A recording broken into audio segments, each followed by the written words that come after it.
Hey guys, Watchtower X here. And first of all, I'd like to apologize for my little hiatus, but things have been really weird for the last month, and I just needed to sort that out.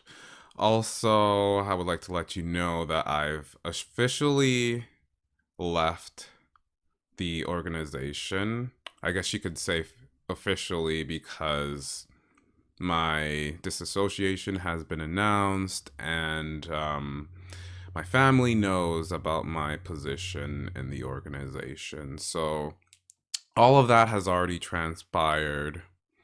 And now I'm trying to get a comeback here and get things going on my channel here.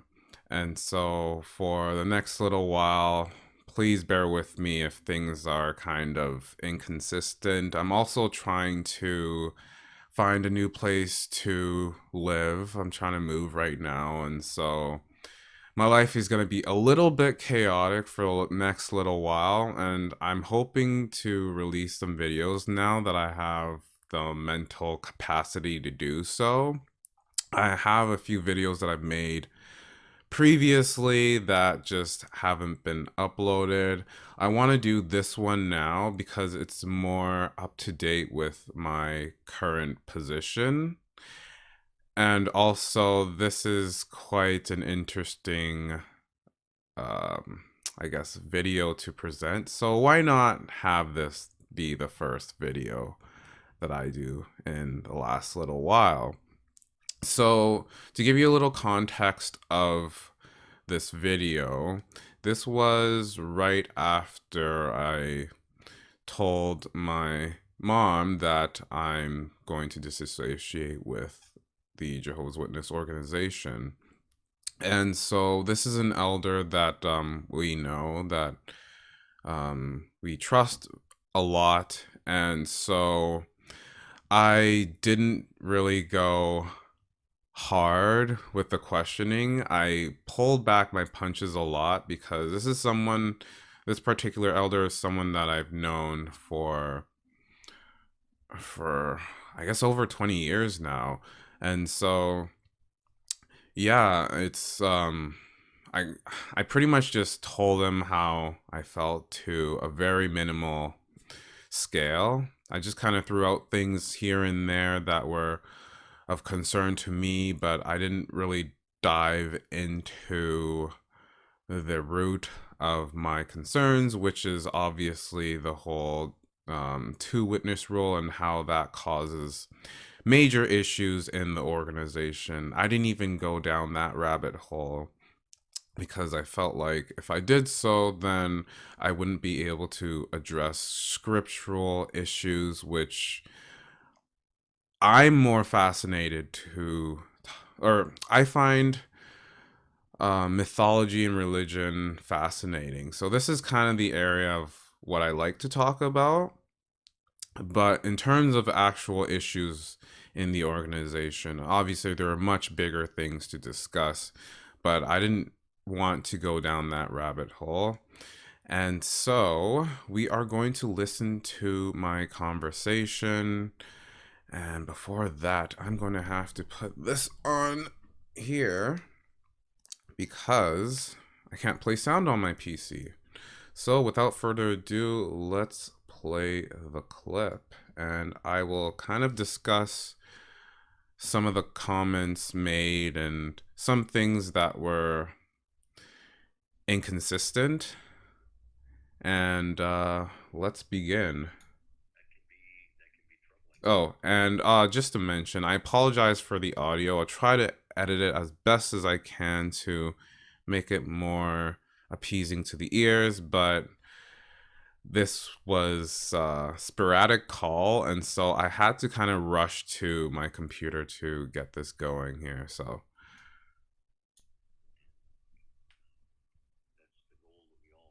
To understand what the message is and what it's saying and how it affects us, right? yeah. So obviously, I guess there's some specifics that you're referring to that are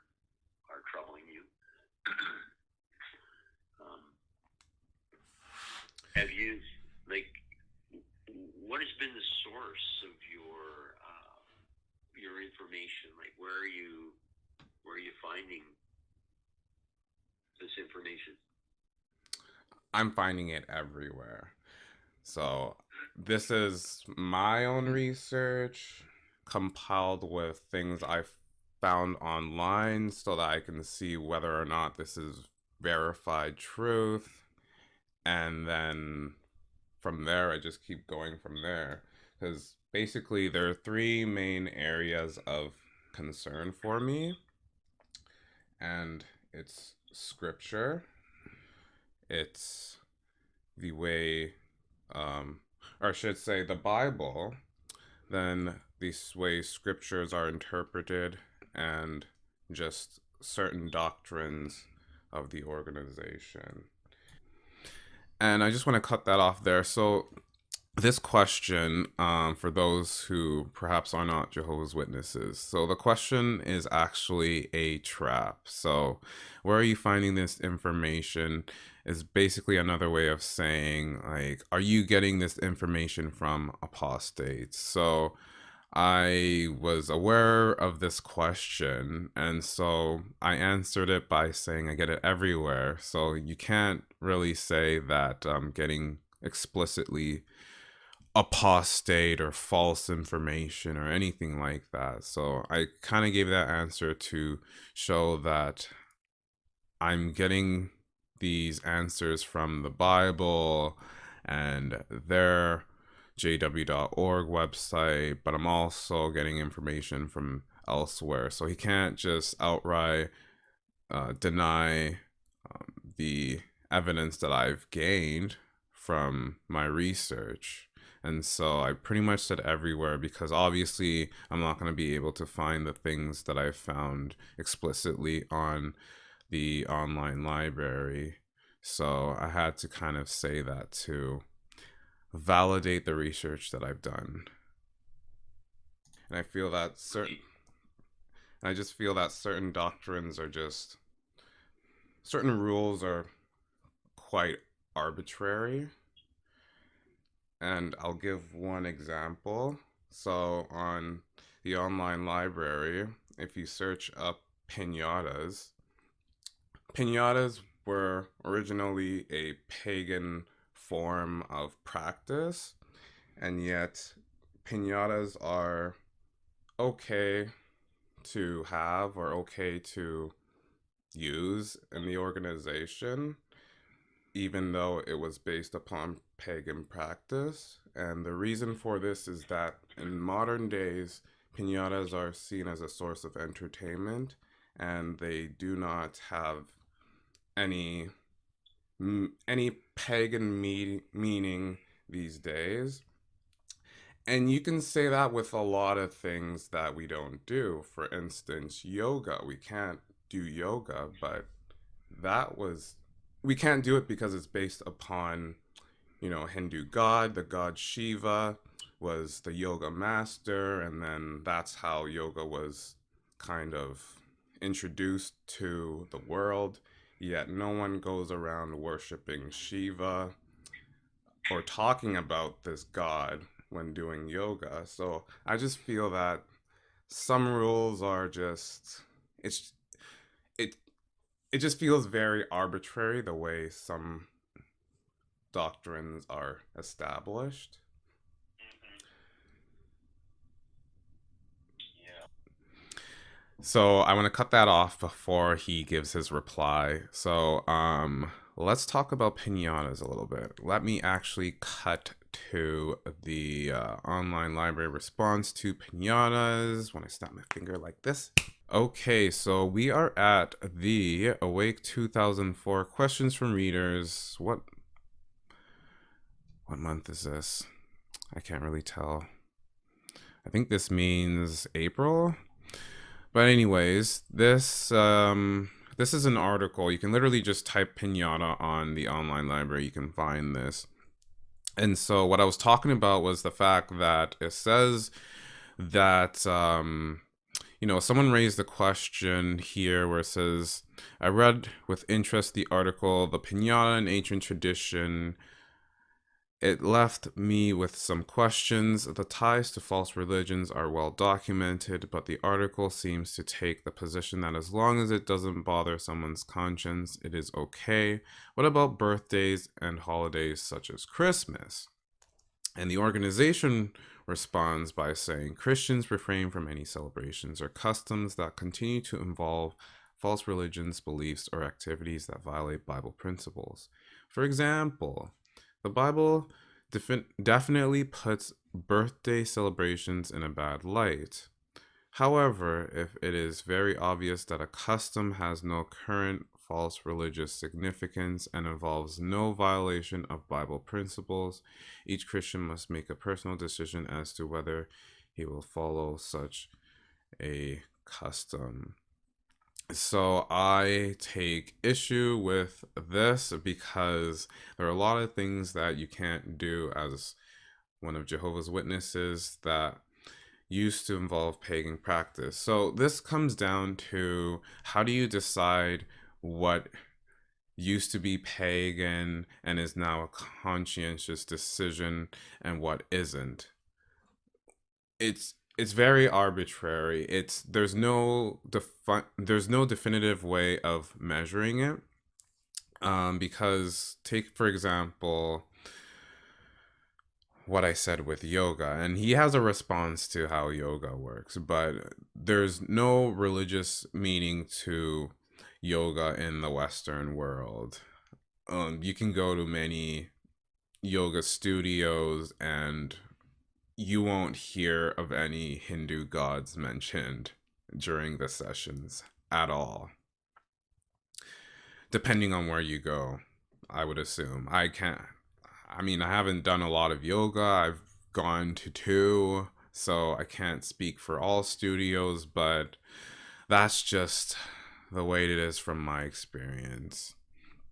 And so you can couple that with other things such as birthdays, for example, or Christmas. Some people celebrate Christmas in the Christian traditional way, other people don't have any correlations with Christmas and they just do it because it's done in the country that they dwell. And so they'll gather together as a family, exchange gifts or whatnot. Those type of things happen without any ties to any religious tradition. And it's the same idea with pinatas. There are going to be people that tie pinatas with their tradition, and then there's going to be people that don't. So how do we separate the two? Is it based on the fact that majority of the world don't have any idea that pinatas were an ancient tradition that had ties to religious tradition? Is that why? Is because it's not mainstream? So there's no guideline as to how we would interpret what is acceptable and what isn't. So let's get back to the video. Okay. Well, that's interesting, and like just to take yoga for an example, like uh, part of the problem with yoga is that you're encouraged to do deep meditation and open your mind up, and part of the fear of that is that it leaves us open to demon influence and so on. But pinatas, I don't know much about. I don't know much about them. That's for sure. Uh, but I guess that for the time being, I'd have to look at it. But they don't see a reason why we would have to. But anyway, if they allow that, I guess it would be up to the person's conscience. Is that correct? It would definitely be up to the person's conscience, but for me I'm just more concerned with the kind of why factor. If we can't do yoga, then I feel like we shouldn't be doing pinatas either. I really don't. Honestly, I don't care either way. But this is just something I found that's just that's just contradictory to me. Right. Like, are you doubting Jehovah's existence, Femi? This as well. I mean, I'm at this point I'm doubting everything Mm-hmm. because because if I don't start doubting things, then I'm not being honest with myself because I've never been honest with myself looking at the Bible. I've grown up learning about the Bible, so I never really questioned it, and I never really read. Like I've read the Bible from Genesis to Revelations, and I'm starting to do it again. And the things that I'm reading are like it's like I've never even read the Bible before. That's how I feel. And I don't mean that in the sense of the things like that I've forgotten, but there are like things that I just didn't realize, like say like Genesis chapter 1, um God created light first, and then he separated the waters from the water. So there's water on earth, and then there's supposedly water above the earth in the atmosphere somewhere, and then created vegetation, and then the stars and the moon were created. So it seems that light was created first, and then the visible light that we know, which are the stars and the sun, were created afterwards. So that's just another thing that's just very iffy for me. Let's just say. Okay, I want to stop there. Let me first address the answer to the whole yoga thing, which I personally found hilarious. Um, just to come to this belief that deep meditation invites demons into your your mind. I mean, I'm not trying to be offensive or anything to anyone who believes this, but just this idea that, clearing your mind and emptying your mind of, worldly thoughts and, the stress of life, just letting yourself be empty can invite demons and bad thoughts into your mind. It just seems very weird. You're literally supposed to meditate after reading the Bible. So, how do you meditate? Are you going to allow your mind to be distracted by other things, or are you going to focus? So, when you're focusing on the Bible explicitly or anything else that the Jehovah's Witnesses want to peddle, it's perfectly fine. You'll have Jehovah's blessing, angels, blah, blah, blah.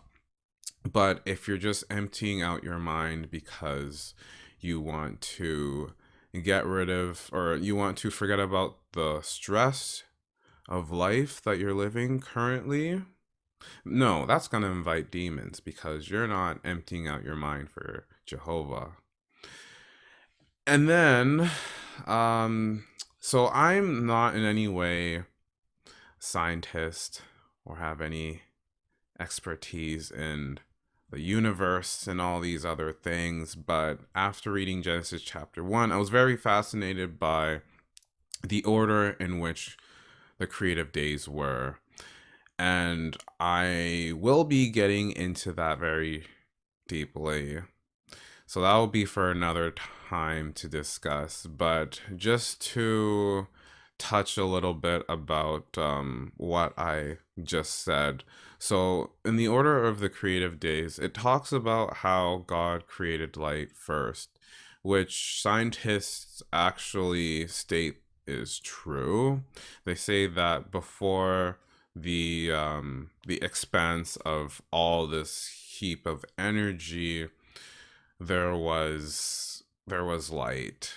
I don't remember the whole scientific, you know, explanation as to how this how this went about, but basically there was light before stars came into existence. But this light obviously would have been constant. So it wouldn't have been like, sunrise, sunset, that type of thing, which the Bible explicitly mentions. It was an evening, then a morning, then a day. And the whole concept of sunrise and sunset is literally the sun. So how could you have that happen before the sun came into existence? So that's just one of those things, that are in the Bible that is just inconsistent to the laws of nature that we see. And Right. and another thing is just, the whole account from Judges chapter 19 to 21, where a man takes his concubine, or man goes to retrieve his concubine, and she ends up getting raped on their way back home, and the man cuts her into 12 pieces, sends it to all the tribes of Judah to kill the men who raped her, but the Benjaminites didn't want to release them. So all the other tribes went to eliminate them almost completely. But then, because they didn't want their fellow brothers to be completely destroyed, they went to a festival in Canaan where the women would be dancing, and they took the women for themselves, which to me is just another thing that is just morally wrong to me. I mean, this is just something that happened in the past. It's just another experience that we're seeing historically through the Bible. But to me, it's like just reading the whole account is pretty grotesque. Yeah, no, I remember reading that myself, Femi, and I had certainly had questions about the graphic nature that it was written in, and um, it was disgusting, the whole thing. Eh? Now, you have to keep in mind that it wasn't Jehovah, that this was an account of something that men did. And the Benjamites' reaction to that, and the way it dealt with it. And there's an article that deals with that, and what the lesson is. I just forget. I'd have to look it up again. But yeah, I understand. There's things in the Bible, Emmy, that we wonder about, and even the conquest of the Promised Land, how he devotes total cities and people to destruction. And we wonder, man, could I do that if I was an Israelite soldier? Could I march in there with my sword and kill men, women, and children? And it raises questions in my mind as to whether I could do that or not. And I would have to say, right now, sitting here today, I don't think I could, because of the way we view life and children. And but to understand why Jehovah did that, it's interesting. There's an article now on jw.org just came out on Does God Act Cruelly, which is really quite good. It actually deals with the Canaanite nation. But, Vinny, the thing is, we look at the proof that there is a creator. Okay, I'm gonna stop there before he dives into that segment. So, um, yeah. So I talked about the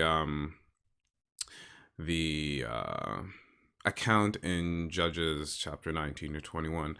If you don't know what that's about, yeah, it's kind of hard to um kind of condense into a TLDR kind of explanation, you basically have to kind of look it up or read it for yourself to understand exactly how graphic it is, because a synopsis doesn't explain how bad it is. It honestly doesn't. Like, you can't, like, summarizing this whole account does not do justice as to how bad it is.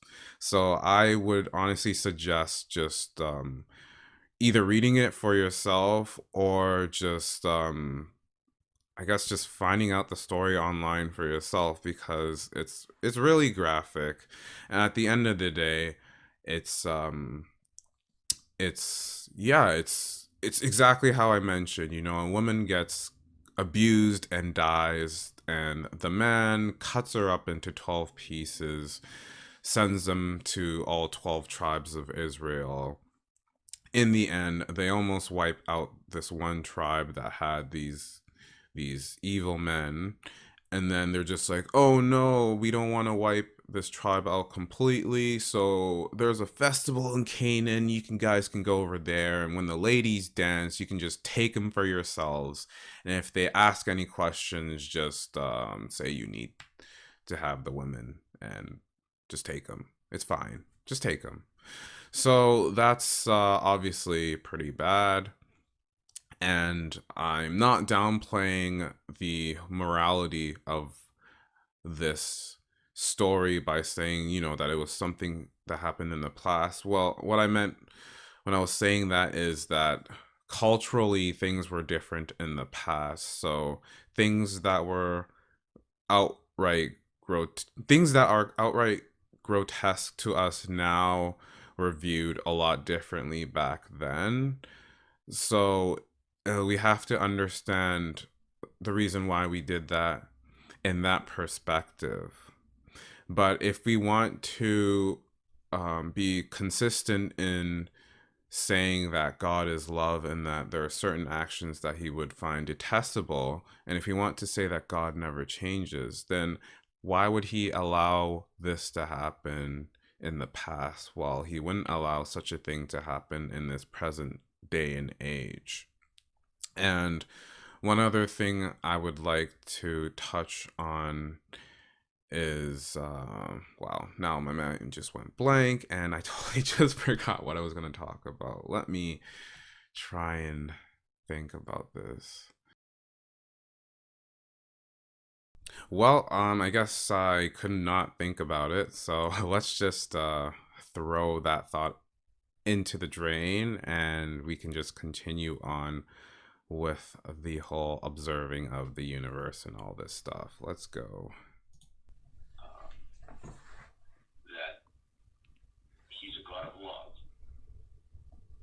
that he has right-hearted person's best interests at heart, uh, and that the proof is outstanding. I just heard a talk just recently. In fact, I got it taped. Grant's giving it right now in the round of visits that he's doing. And it's all based on Genesis 1 and 1. And the theme that he keeps repeating was, in the beginning, God created the heavens and the earth. And he deals with what that meant, the awesomeness of what he did, and how it should build our faith that the kind of God he is, and what he accomplished and what he will accomplish. It's really quite outstanding. I think I got it taped. I can send it to you if you're interested. But like that's the first thing we want to look at, Penny, is focus on what we know about our Creator, and then try to fit these other things in and rationalize how they fit in with his purpose and why he did it, and why it seems wrong to us.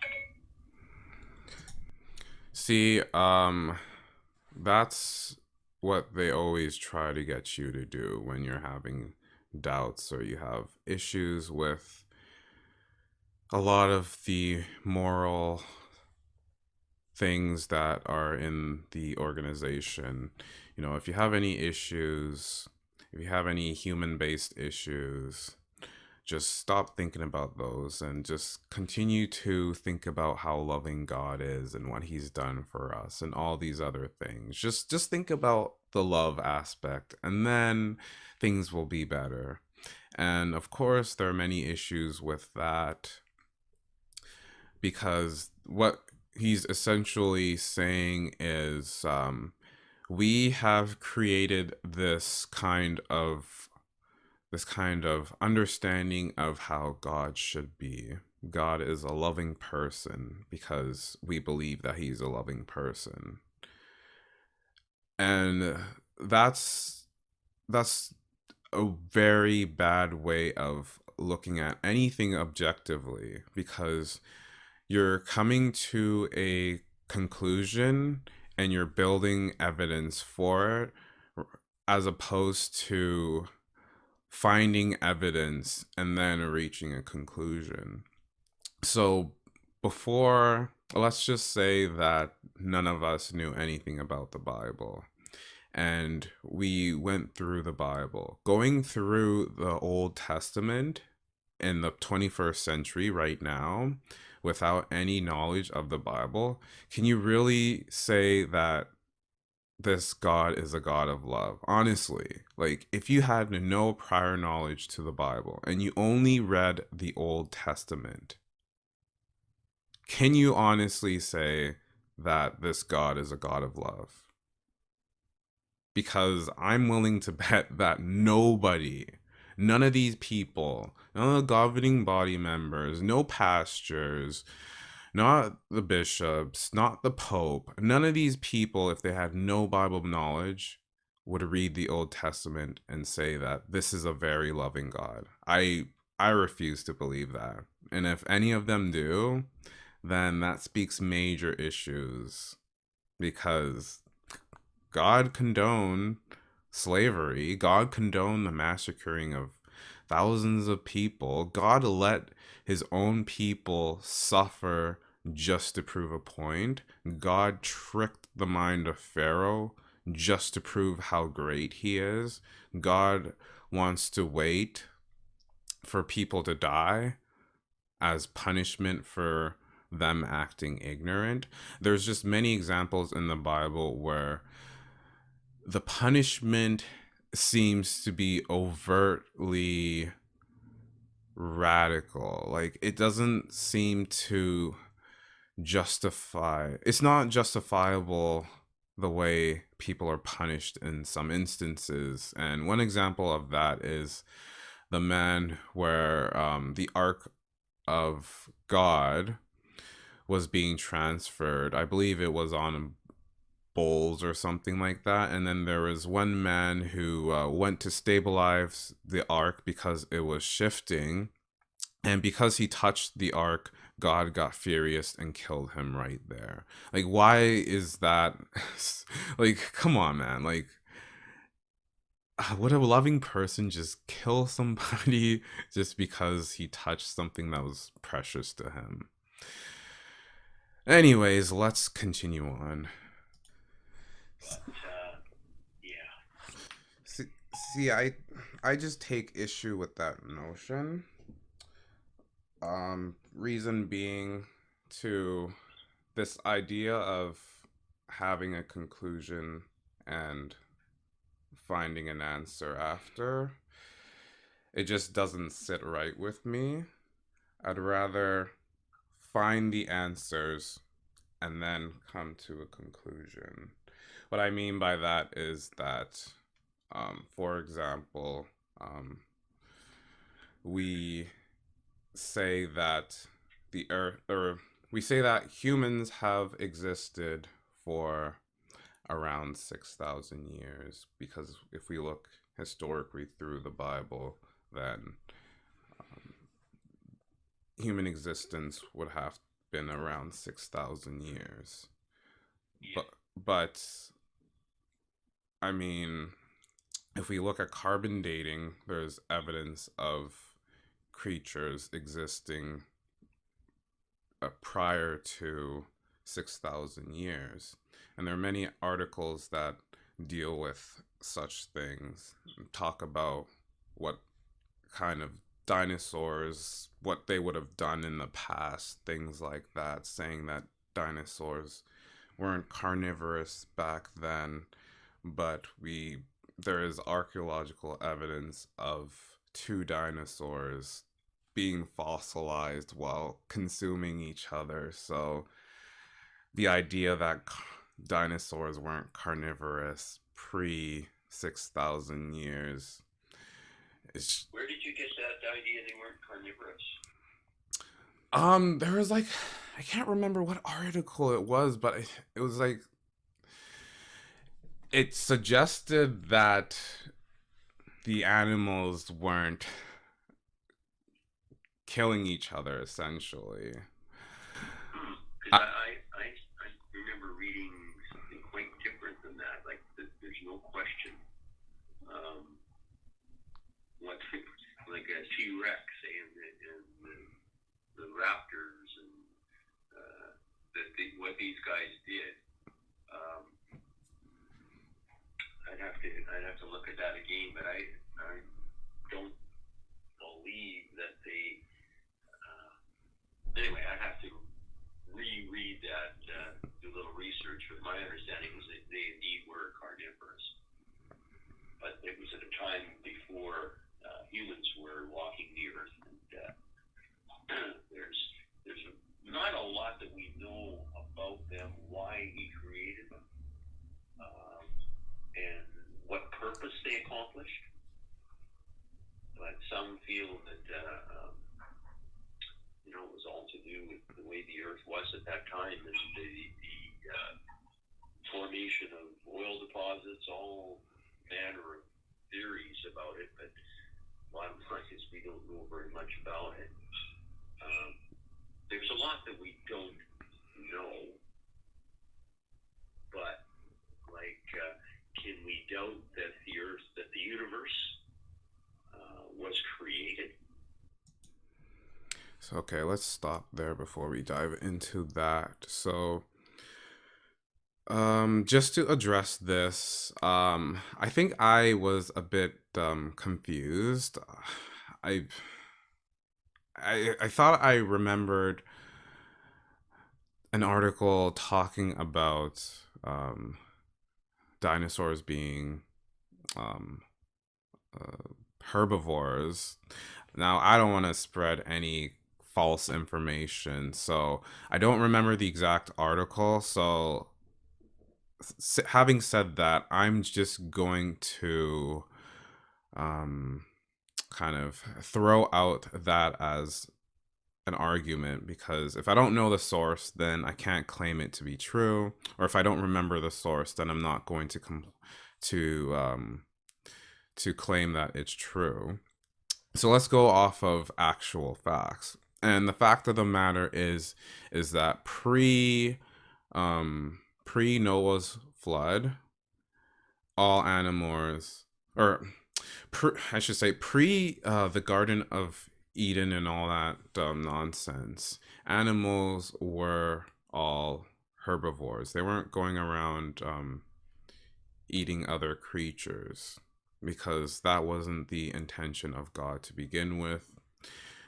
That's our understanding, is that life in existence was perfect before the fruit was partaken and Adam and Eve were kicked out of the Garden of Eden.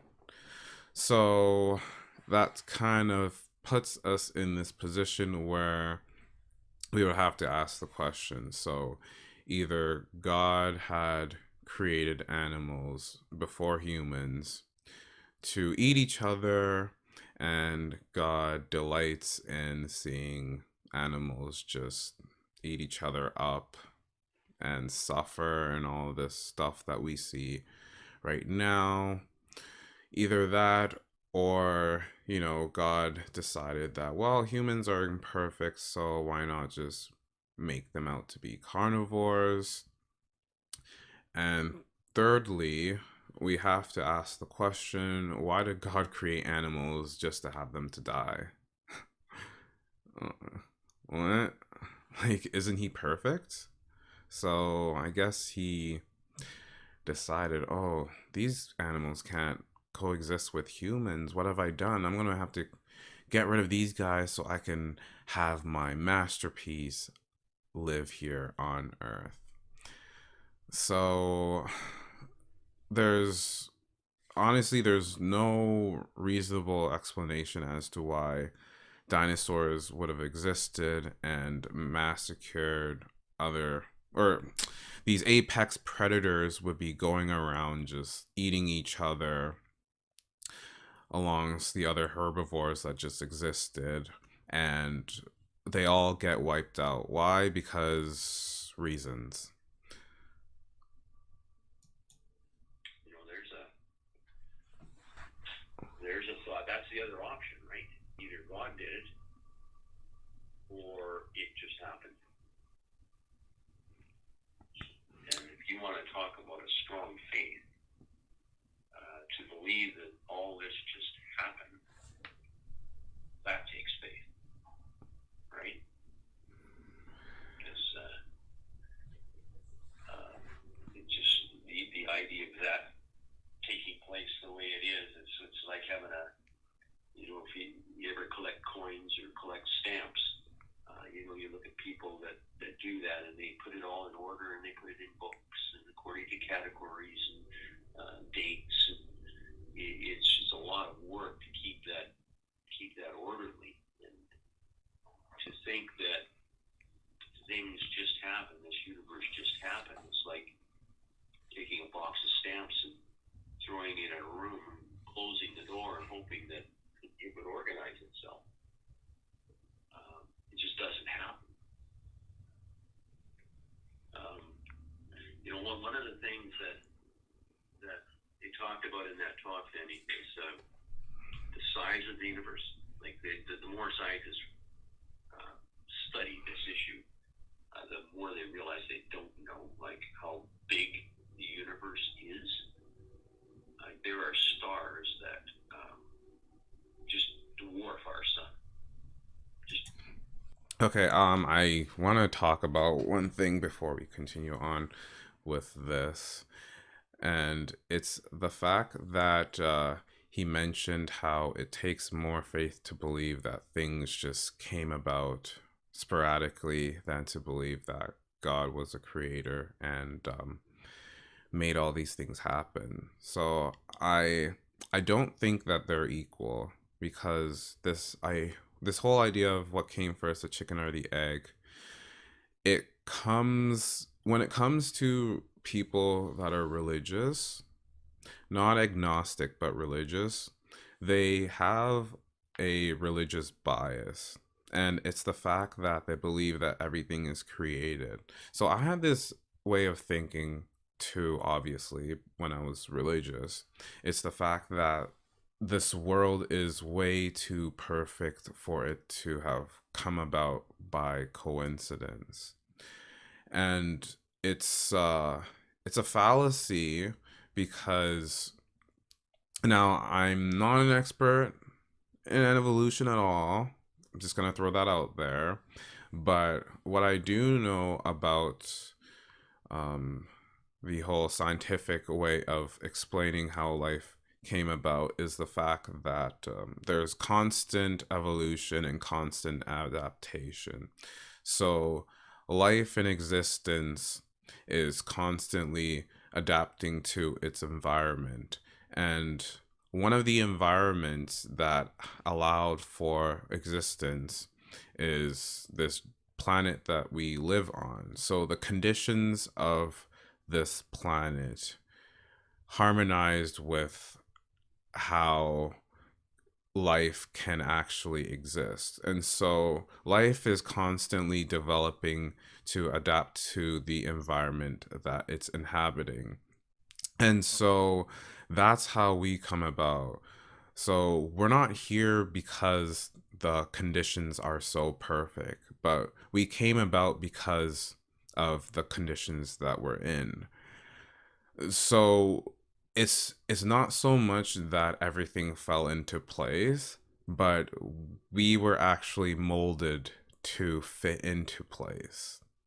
That's the whole um, idea of evolution. So to say that,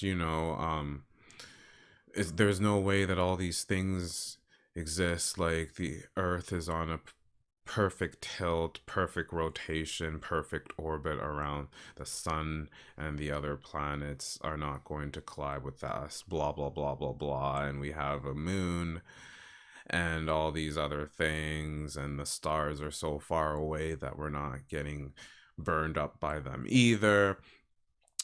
The fact that we're alive right now is because we were able to adapt to the conditions that are present on this planet. That's exclusively the reason why we exist. So there's um there's just a whole fallacy in his view of how those who don't believe in God see how the world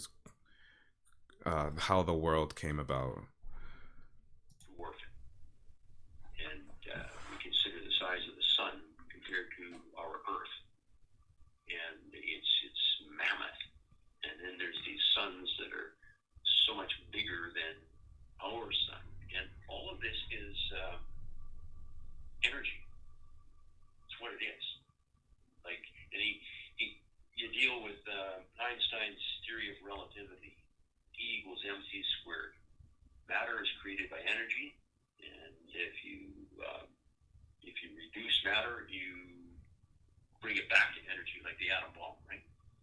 Mm-hmm. You take that atom of uh, uranium, and it creates tremendous energy.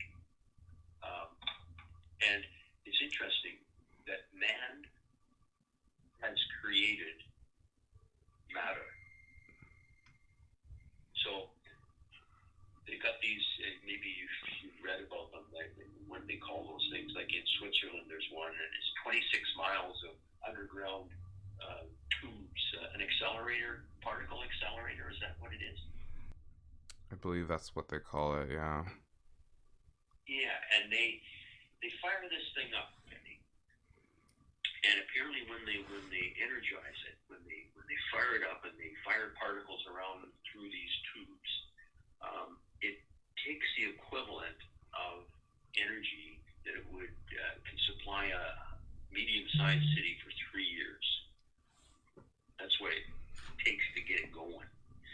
But they have succeeded in creating matter. Amazing. Do you know how much there's 26 of these things in the world? Do you know how much matter they've created with this huge expenditure of time and effort and money and energy to fire it up? Do you know how much matter they've created?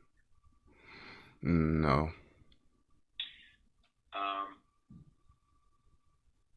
Now,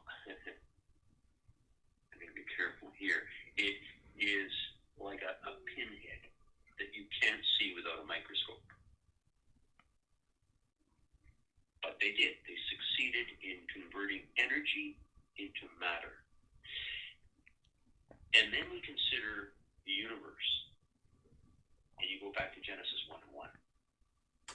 And it says, in the beginning, God created the heavens and the earth. And you contemplate just how big that is.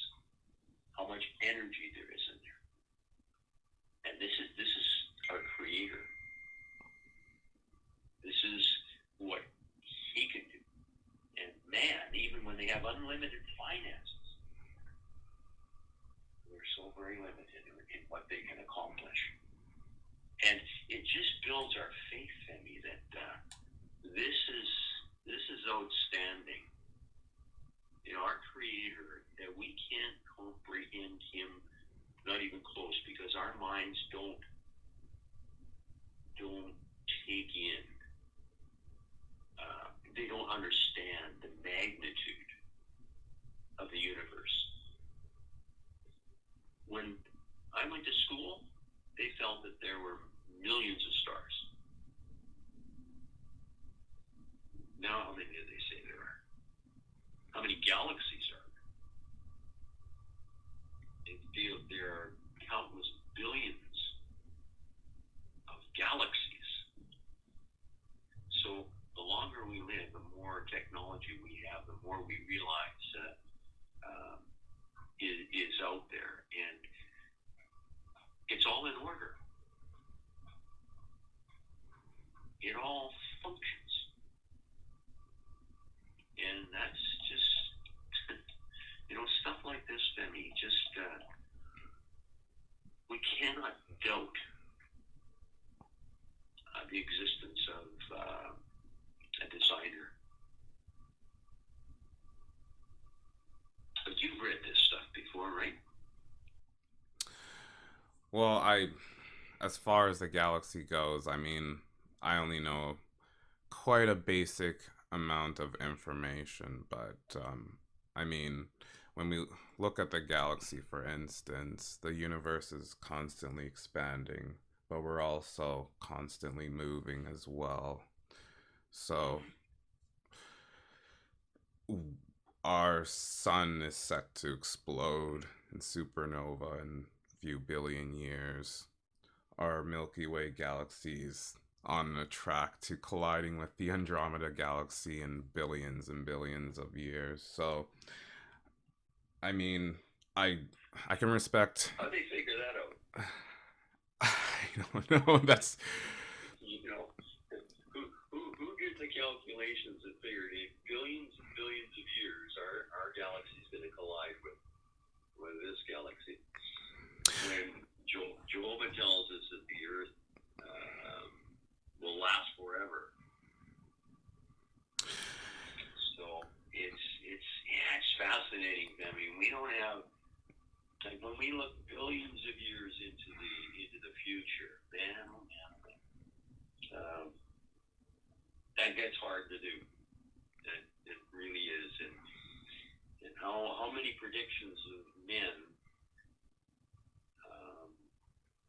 have they blown? The more they find out, the more they realize, well, yeah, we're close, but no, we're okay.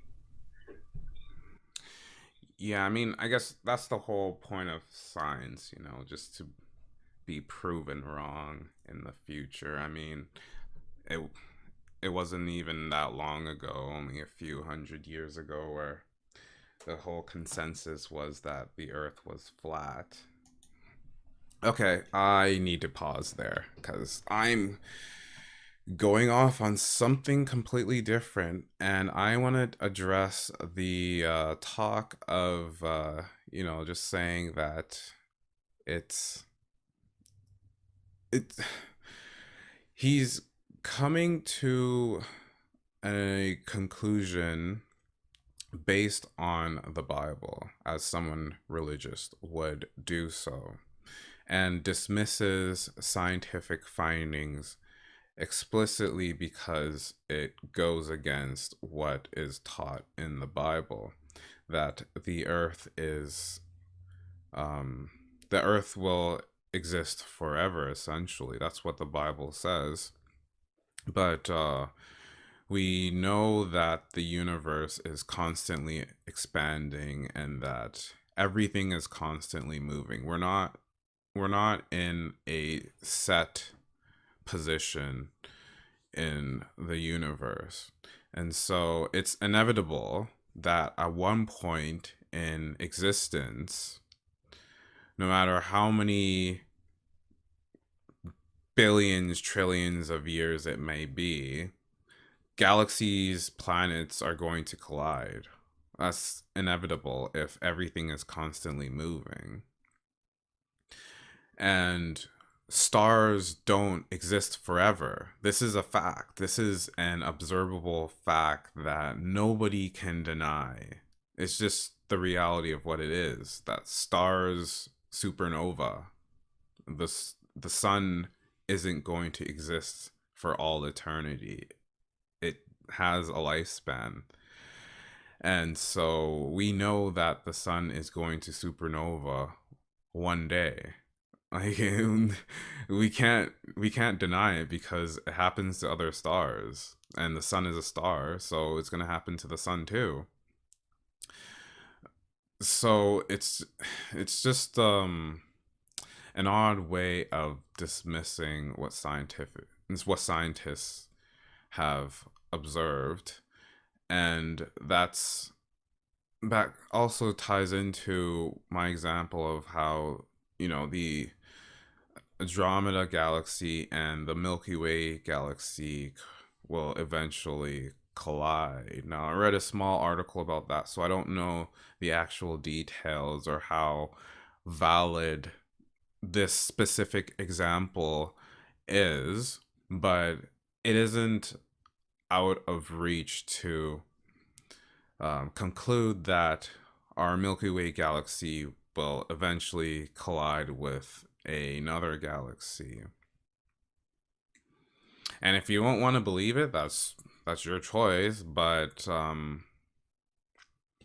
mean, the research is out there for you to find. So if you don't want to believe me, then do the research and see for yourself, and come to a conclusion yourself after you've done the research. But it's important to actually look into what you doubt or look into what you believe so that you can actually form a concrete, or you can form a decision based on uh, facts that you've found rather than just dismissing it because you don't want to believe it or it goes against what you believe at the moment.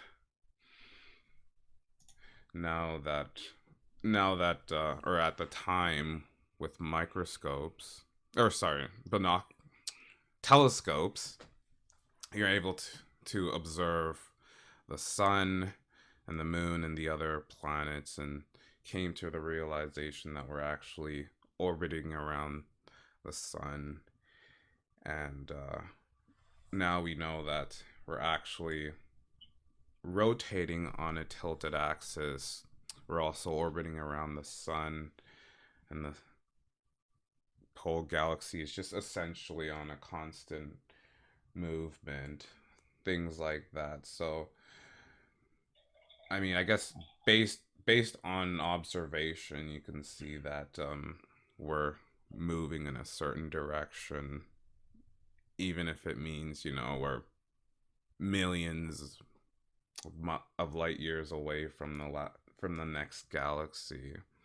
So I think that's probably, I don't know the whole story, but that's probably one of the reasons how they can observe that we're on a course to colliding with another galaxy in many billions of years. But that's just, I mean, that's just one of those things that you can find and research, but that's not really like, that has nothing, it's very, very minimal in my disbeliefs. It's just something that I find fascinating, but it is out there. To me, it's not that big of a deal. What's more big of a deal are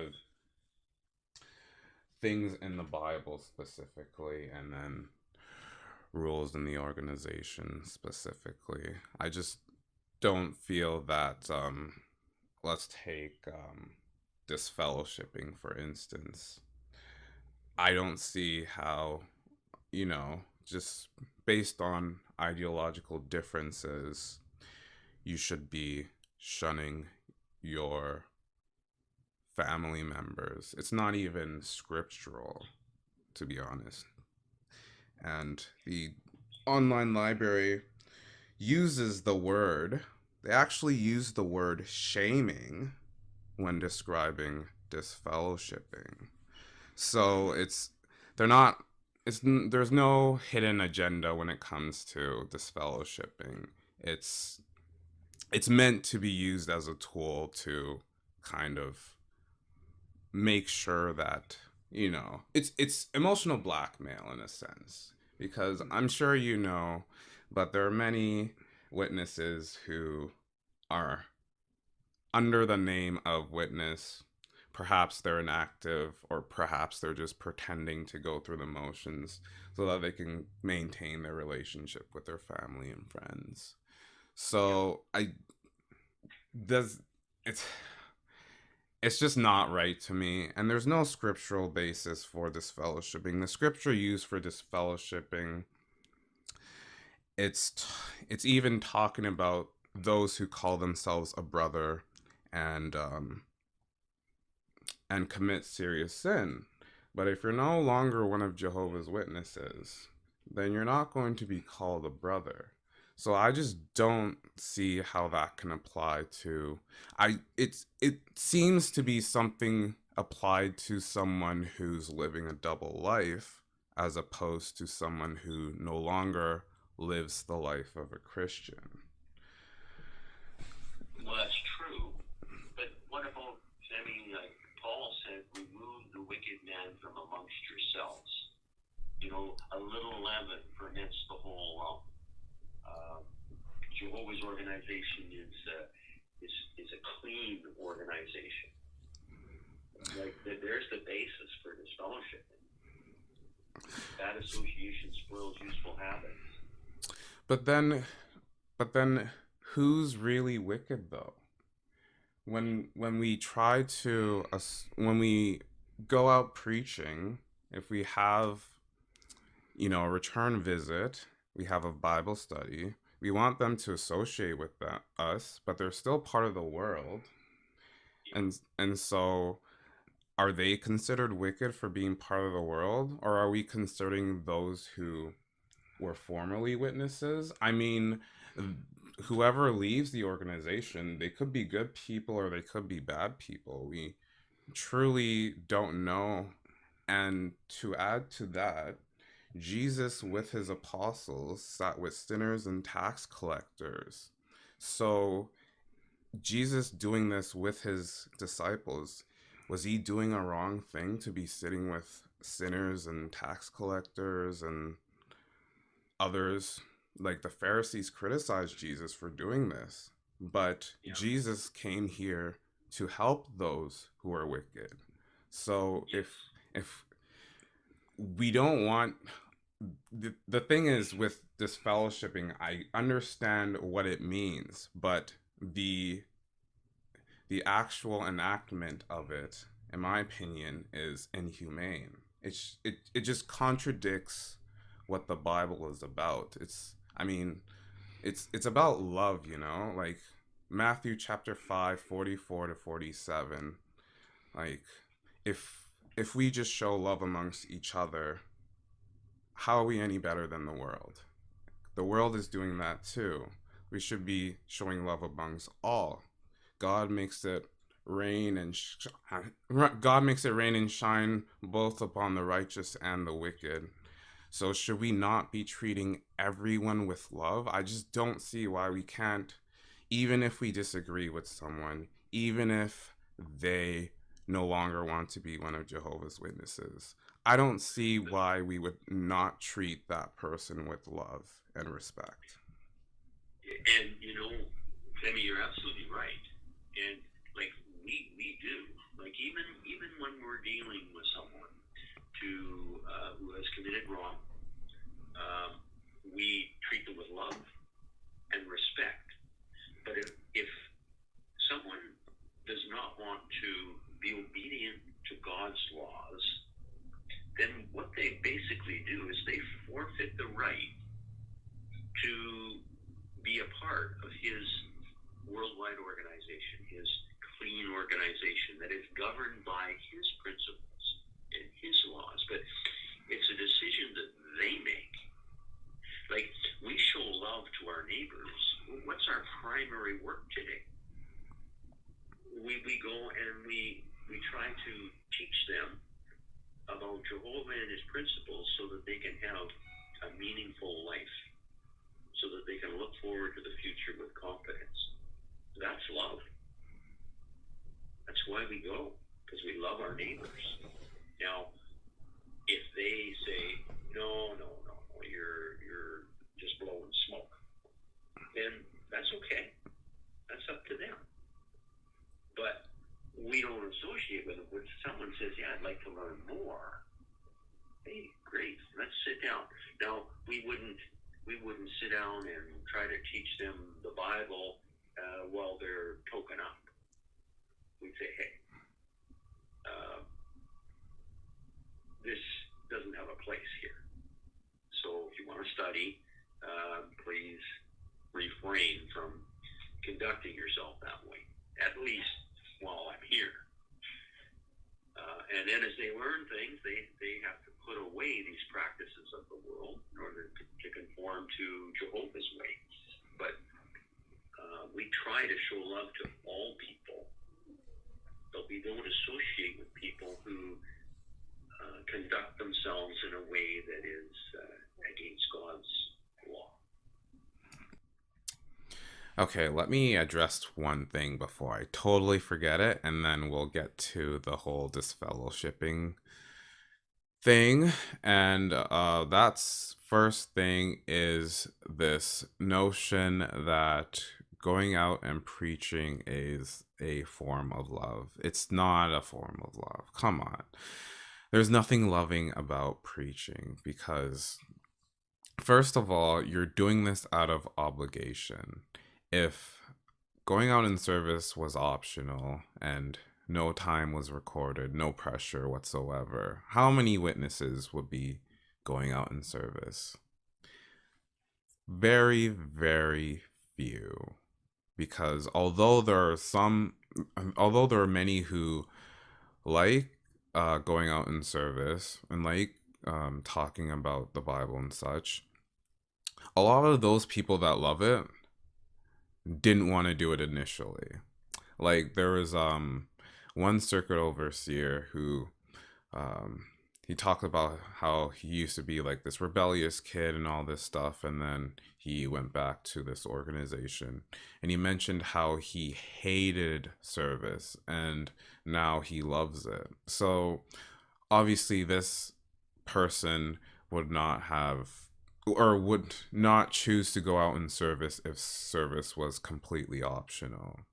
So there are going to be a lot of people like that who just would not want to go out in service before they even realize that they love it. So this is something that is used to manipulate people because they're counting time and you're saying that you have to go out in service, otherwise you're blood guilty.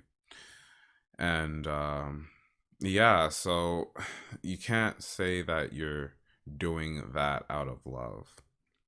And to touch on the whole disfellowshipping thing, I was trying to keep myself stabilized. I was kind of like internally just boiling up. And so I was trying to like not get too overwhelmed about that. But it like I said, like I mentioned, it's there's no scriptural basis for disfellow or for shunning someone. It's used as a weapon. It's used as a tool. The elder goes on to mention how you don't those who are wicked would have to be removed from the congregation, and that they made the choice to do whatever they're doing. And the thing with that is, first of all, like I said, who really is the wicked one? Because when it comes to doing these evangelical things, you're doing it for the so-called wicked people. Like Jesus says to pray for those who are wicked. And Stephen, while he was getting stoned to death, was actually praying for those who were stoning him.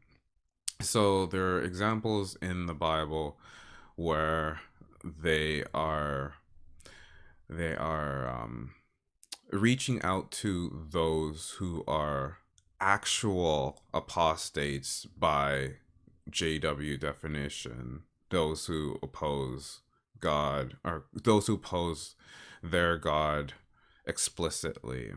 So we do see we do actually see prayers for apostates in the Bible, and yet um, they don't even want to.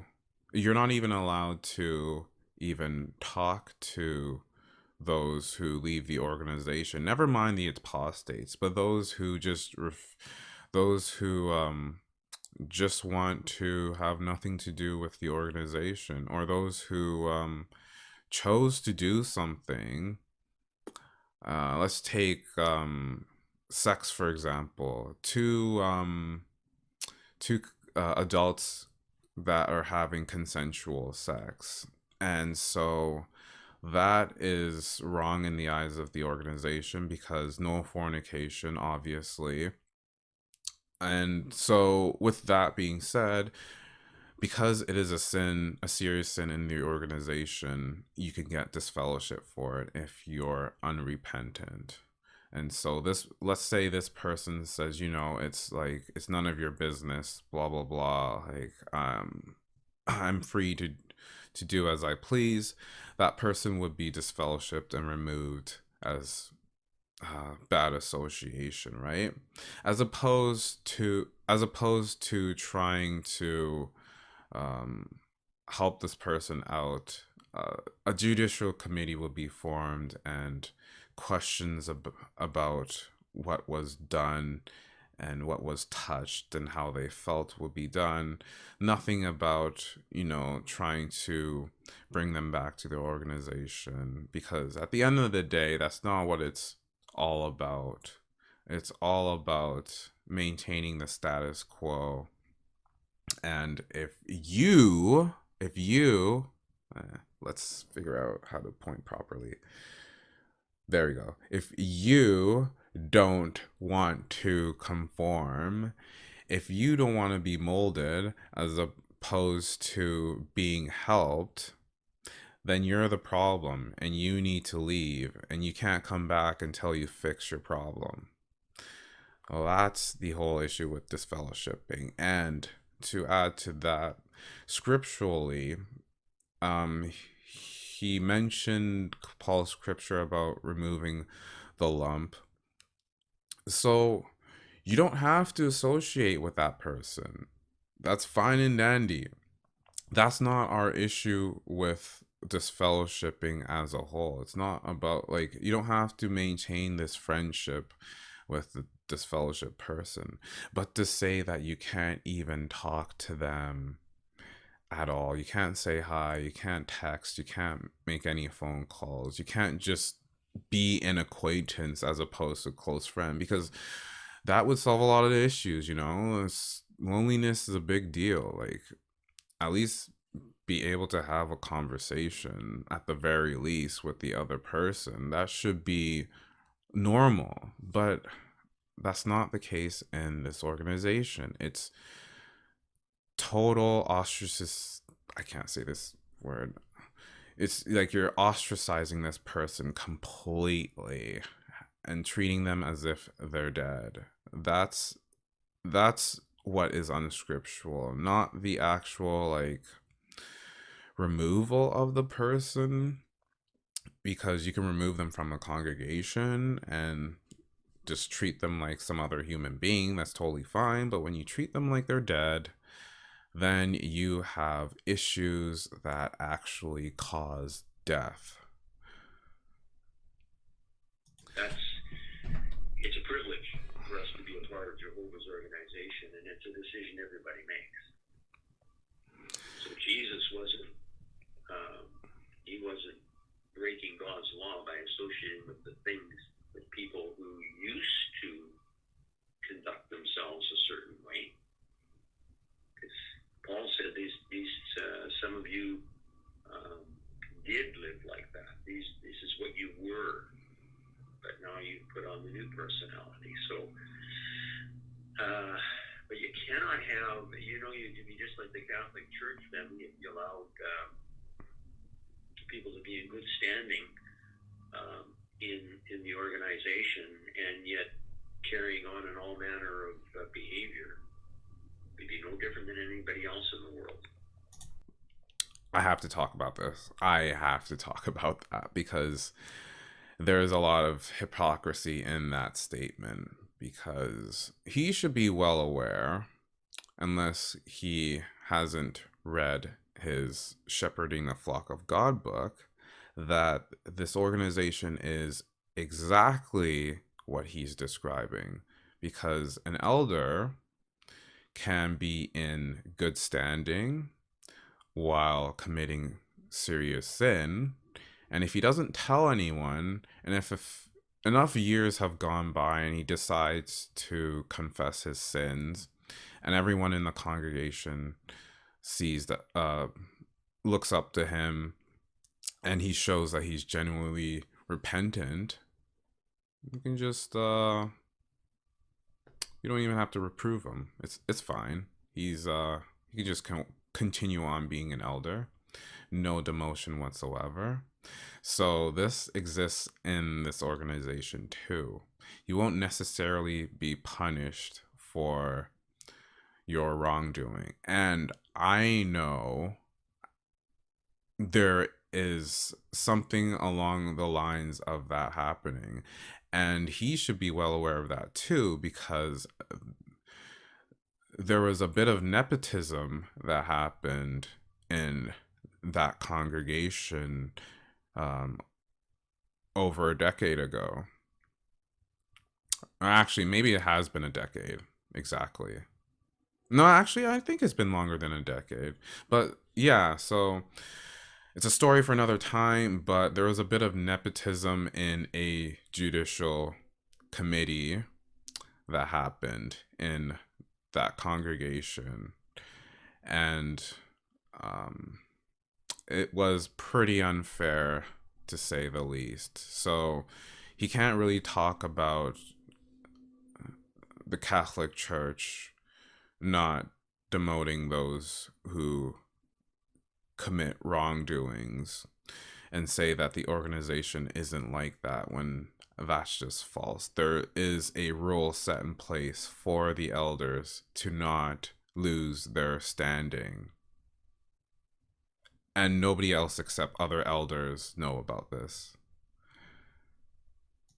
But this happens in this organization too. And it's not something that you can control because it's just human. There are people in positions of power. There could be an elder who doesn't act like a shepherd, but that's only because we're all human, right? Yeah, and if someone does that, then what's the procedure? Like, if that comes to light that an elder is behaving inappropriately, what would the organization do? They would talk to him. They would draw to his attention where he's going wrong. They would try to reason with him from the scriptures and turn him around. And if he continued to defend his actions, then you know what? You can't be an elder, first of all. And depending on the severity of the problem, he may be put out of the organization because he doesn't conform to Jehovah's direction. So that's like, there are instances like this that happen, for sure there are. But when they come to light, Benny, when it's proven, then they're dealt with. That's the difference between us and other religions of the world. Jehovah's Law is clear on that. So you're right. There aren't perfect people. I've met lots in the organization over my years, but and some lead a double life. But when it becomes known, it's dealt with. And that is the difference between the Catholic Church and Jehovah's Witnesses, apparently, because when things are under the limelight, action is taken. Obviously, action is going to be taken when things are uncovered and it's publicly known that someone's doing something bad, because Jehovah's Witnesses are all about not bringing reproach on Jehovah's name. So, if it's anything other than to do with child abuse, they like to resolve the issue as fast as possible and make sure that everything seems to be in good standing, because it's all about the presentation of things. That's what really seems to matter in the Jehovah's Witness organization. All they really care about is making sure that things look good. And so it's just all semantics to me. I mean, you can think otherwise, but to me it's, and to many other people, this whole idea that issues get resolved very quickly because it's Jehovah's organization, it's nonsense. Things get resolved quickly because they don't want people to think that there's hypocrisy in the organization. But if things are very private and secretive, as in elders and above only know about this issue, then they have the liberty of dealing with it however they want. And that's usually the case when it comes to sexual abuse allegations. And the person makes a choice. Do I want to be a part of this clean organization? Or do I want to seek my own selfish longing or follow my own ideas? That's the big difference. But you, Benny, you have a lot of concerns here. Like, how do you feel about sitting down with a couple of brothers and just dealing with some of these situations one at a time, and see if we can help you with them? Is that something you'd be willing to do? No, I mean, at this point, I've already made my decision, as hard as it was, but I've already thought about this for hours and hours and hours, and it, we're only scratching the surface of the things I have to say. I'm not going to go too deep into my issues because I don't feel like it's necessary. Mm-hmm. I mean, like, the things we discuss are, it's about, consider like the scripture about the spiritual man, right?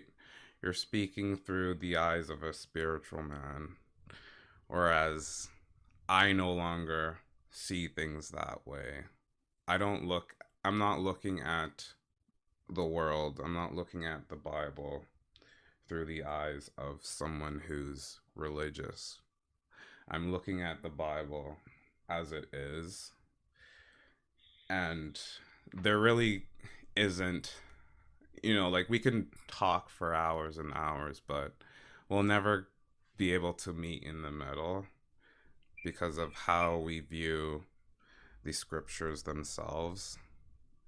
And so I just feel that there wouldn't be any point to sitting down and having more conversations, because I just don't see the Bible the way that Jehovah's Witnesses see the Bible, unfortunately. And so, yeah, that basically concludes this. There's a little bit more left, but it's basically us just talking about personal things. So we don't need to go in that route. But yeah, just to add some comments to this last statement I made.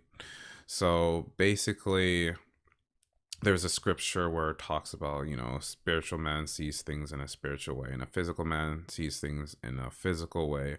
And it's kind of meant to insult the views of the physical man.